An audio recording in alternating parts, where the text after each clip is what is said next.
115 PSI. So 410.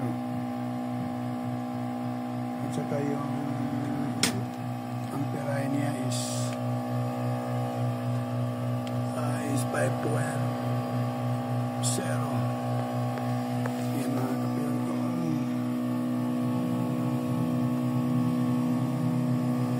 Ayan.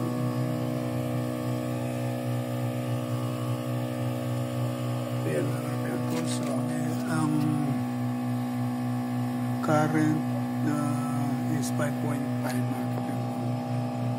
So huwag lang natin dandanin na natin magkarga.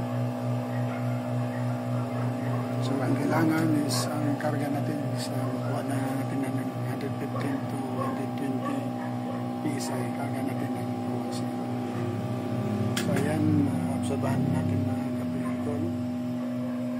So ayan, tumutunog yung ano natin yung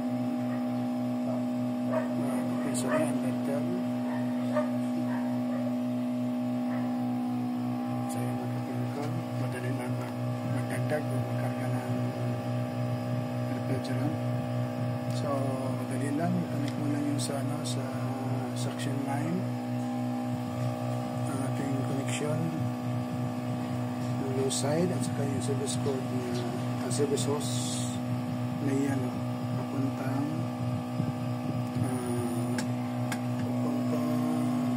refrigerant tank o refrigerant cylinder mga kapiyon ko. Kasi yan, tumutulo na, malamig na pag tumutulo na sa likod yung drainage niya, drain, malamig na yan sa loob. So mga siguro 30 minutes na.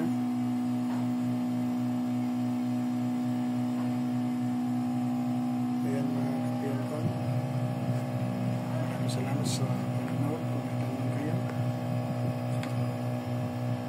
comments lang.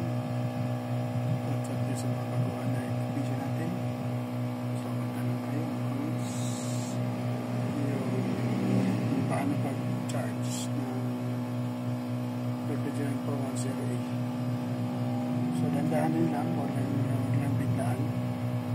Kasi yung pre natin is pag-build up yun. So yung ampere niya is 4.8 at saka yung karga natin now is 115 pa rin ang karga ng low side. So ayan mga kapiyon ko.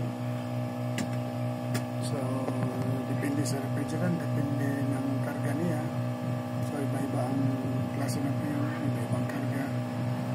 So sa mga flammable na refrigerant, kailangan maingat tayo. Huwag natin basta magkarga, huwag biglaan, tandaanin lang natin. Okay mga kapiyon ko. So pabalik ako. So yan naman natin. Kung saan papasok tayo sa loob, okay naman namin. So sigurado ako lalamin na kasi tumutulo na yung ano niya, yung tubig din sa loob sa